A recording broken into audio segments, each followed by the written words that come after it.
Hi friends, कशा आहात तुम्ही? मजेत ना? माझ्या यूट्यूब चॅनलमध्ये तुमचे स्वागत आहे.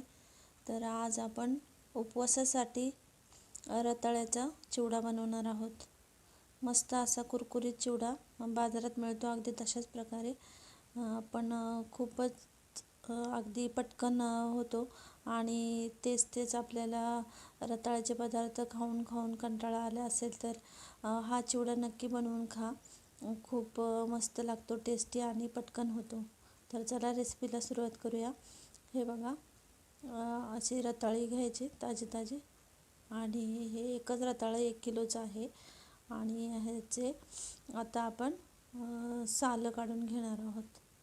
हे बघा, साल काढायचं, नाही काढलं तरी चालेल आणि काढलं तरी चालेल.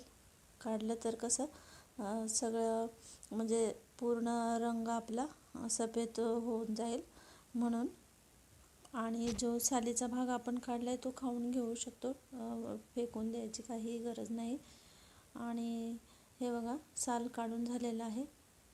आता आपण हे किसून घेणार आहोत.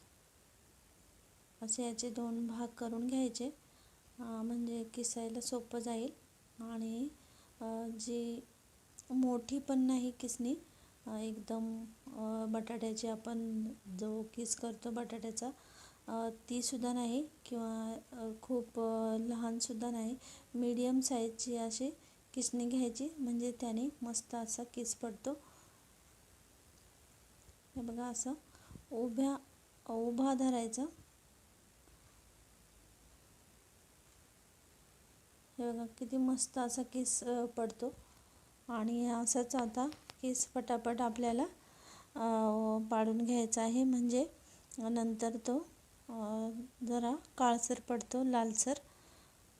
आणि हे बघा, मस्त असा केस आपला सगळा रेडी आहे. आता हा तळून घेऊया.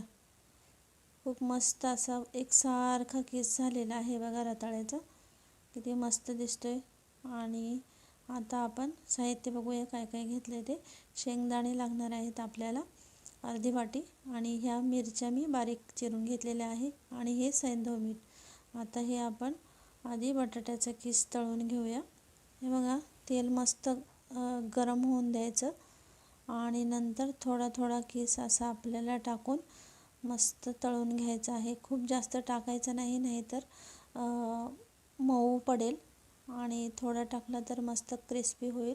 असा थोडासा टाकायचा, आणि एकदा टाकला की 1-1.5 मिनिट आपल्याला पलटी करायचं नाही, म्हणजे खालची बाजू आपली कडक होईल केसाची, आणि मग नंतर पलटी करायचं आहे. हे बघा, म्हणजे असा पटकन फ्राय होतो आणि तुटत नाही किंवा असा गच्च बसत नाही. आणि नंतर हे बघा, परातीत काढून घ्यायचा. परातीपेक्षा एका चाळणीमध्ये काढायचं, म्हणजे तेल खाली निथळून जाईल. मी दुसरी बॅच आता तुम्हाला दाखवते कशा चाळणीमध्ये काढायचा आहे तो.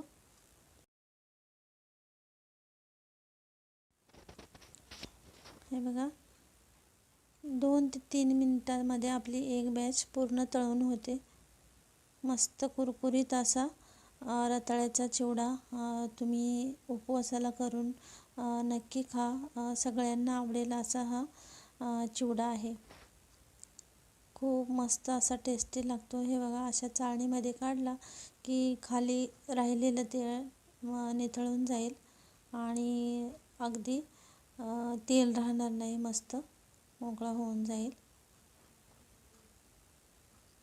आता अशाच आपण राहिलेल्या बॅच तळून घेऊया, आणि नंतर शेंगदाणे आणि मिरच्या तळून घ्यायच्या. खूप कमी साहित्य लागतं आणि वेळही खूप कमी लागतो. हे बघा, सगळा किस आपला तळून झालेला आहे. तुम्ही बघू शकता, भरपूर असा 1 किलोचा किस तळून झालेला आहे.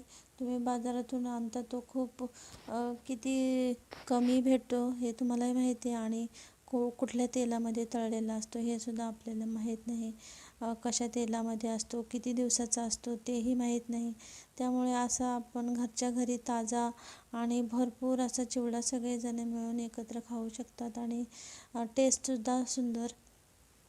आता आपण हा किस तळून झालेला आहे. आता त्याच तेलामध्ये आपण शेंगदाणे आणि मिरच्या तळून घेऊया. आधी शेंगदाणे तळून घ्यायचे. तेल गरम असल्यामुळे पटकन भाजले जातात आणि त्यामध्येच मिरच्या घालून घ्यायच्या आणि मस्त मिरच्या अगदी हलक्या झाल्या. हे बघा रंग चांगला बदलला, कुरकुरीत झाल्या की मग काढून घ्यायच्या आणि मग त्या किसामध्येच घालायच्या आहेत. आणि हे सैंधव मीठ मी वापरलेलं आहे चवीनुसार. आणि हे सगळं मिक्स करून थंड होऊ द्यायचं आणि नंतर हवाबंद डब्यामध्ये तुम्ही भरून ठेवून तुम्ही कितीही दिवस खाऊ शकता. अगदी महिनाभर 2 महिनेसुद्धा हा आपला चिवडा टिकू शकतो. तर कशी वाटली आजची रेसिपी ते मला कमेंट करून नक्की सांगा आणि तुम्हीसुद्धा बनवून खा. आणि रेसिपी आवडली असल्यास शेअर करा, सबस्क्राईब करा, लाईक करायला विसरू नका आणि असंच सपोर्ट करत राहा आपल्या चॅनेलला. तुमच्या सपोर्टमुळे चॅनेलला आज 1K सबस्क्रायबर पूर्ण झालेले आहेत. त्याबद्दल आभारी आहे तुमचे आणि इथून पुढे असा सपोर्ट करत राहा. आणि हे बघा किती कुरकुरीत झालेलं आहे, तुम्ही बघू शकता. आणि थँक्यू रेसिपी पूर्ण बघितल्याबद्दल.